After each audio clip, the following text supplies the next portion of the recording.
कवि सूर्यनगर ब्लॉक रे राजनैतिक अस्थिरता अध्यक्ष नहांती कि उपाध्यक्ष भी नहांती अनेक पदपदवी खाली पड़ी जनप्रतिनिधि को गौण करी ऑफिसर मनमुखी शासन करछंती जहार दशा भोगुछंती साधारण जनता ब्लॉक चाषी मानकर समस्या सार मिलु नथिबा निर्वाचित प्रतिनिधि को गुरुत्व दिया जाउ नथिबा मात्राधिक पीसी कारोबार उन्नतीकरण कार्य बाधाप्राप्त आदि अभियोग को नहीं ब्लॉक घेराव करिछि बिजु जनता दल।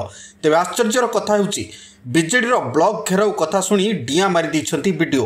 खाली सेतिक नुहे उक्त ब्लॉक अंतर्गत दुईटी विधायक थिबा सत्वे साधारण लोकंकु न्याय मिल पारुनी उन्नतीकरण कार्यर बिल होई पारुनी सरपंच और समिति सभ्य मानकु बीजेपी रे मिसी जाओ नचेत बिल भूली जाओ बोली कुआडे चाप सृष्टि करा जाउथबा अभियोग करिछि बीजेडी।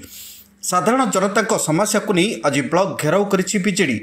तेबे वीडियो बाहाना करी चंपट मारिथिबा बेले अतिरिक्त वीडियो बहु कष्ट रे दाबीपत्र ग्रहण करिसेंती।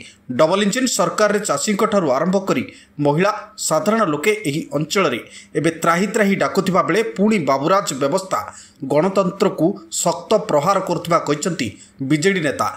आसिका पूर्वतन विधायिका मंजुला स्वाई सांसद प्रार्थी डॉक्टर रंजिता साहू हरप्रसाद साहू नचिकेता स्वाई समेत अंचल बहु बीजेडी नेता कर्मकर्ता माने घेराव रे सामिल हुई सरकार को ऊपर बर्षिछंती। निश्चित भाव एटा गोटे ऐतिहासिक दिन भाविया पड़ो बा इतिहास रे लिपिबद्ध हो रहिबो। कवि सूर्यनगर ब्लॉक रे पंचायत समिति रे एपर प्रकार जनसाधारण को हंतसंत केबे करे नथिले। आमर पीआई मेंबर मानकु तांकर कौनसी क्षेत्र रे आज 1.5 वर्ष बा वर्ष 6-7 मास है बिल पत्र करा जाउ नाही। तांको कहा होउची आम विधायक संगे मिसिला पर तांकर बिल पत्र करा। देखो सर्वप्रथम तो मु कहिबी आपण हेडलाइन से एडा लिखिबेन जे हमें ब्लॉक घेराव करिया पे आसिलु। आज्ञा आमे एडी पीसफुली भाबे दाबी पत्र दबा पे आसीथिलु वीडियो को, किंतु एडा गोटे हास्यास्पद को कथा जे 2 दिन तळो हमें तांको इन्फॉर्म करलुनु कि हमें दाबी पत्र नै के आसीबो। हम पीआरआई मेंबर्स और पब्लिक जो मानक भी ग्रीवियंसेस रही समस्त को लेके आसीबो गोटे पीसफुल भाबे गोटे शांतिपूर्ण ढंग रे गोटे दाबी पत्र देकी जिवो। जेहेतु से जानी ले कि हमें समस्त मिसिकी आसु जाना नहीं कोन काम भी पड़ी थाई पारे, किंतु मु तो देखिली सेमती किछि काम चलीनी बीजेपी रो मीटिंग चलछि भितरु हमको छाडू नथिले। आज्ञा आमे एठी घंटाटे एठी खरारे माँ माने बापा माने ए अंचल समस्त नागरिक माने तांकर लड़ाई करिबा पई तांकु जो सार मिलुनी महिला उपरे एतिक निर्यातना रहउची एठी लड़ाई करिया पे एठी आसिले एठी राजरास्ता रे बसिले।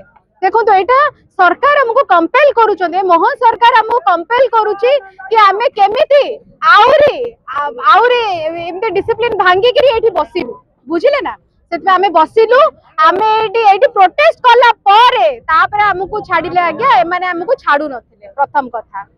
द्वितीय कथा होची सार तो उचित अमाउंट रे उपलब्धि हेची राज्य सरकार हमरो कहउछंती, किंतु हम चासी माने आपण देखि परथे पंजीकरण टाइम रे कहले ई केवाईसी ताकू गोटे लागिला पुनी पोर्टल खोलिलानी ताकू केते दिन लागि गला पुनी जो मनसून हेतिला जो टिके उचित परिमाण रे वर्षा हेला पर फसल हेला पर एबे कोन सार दउ नाहंती माने क्रमागत भाबे चासी को बाध्य करूछंती सुइसाइड करिया पे।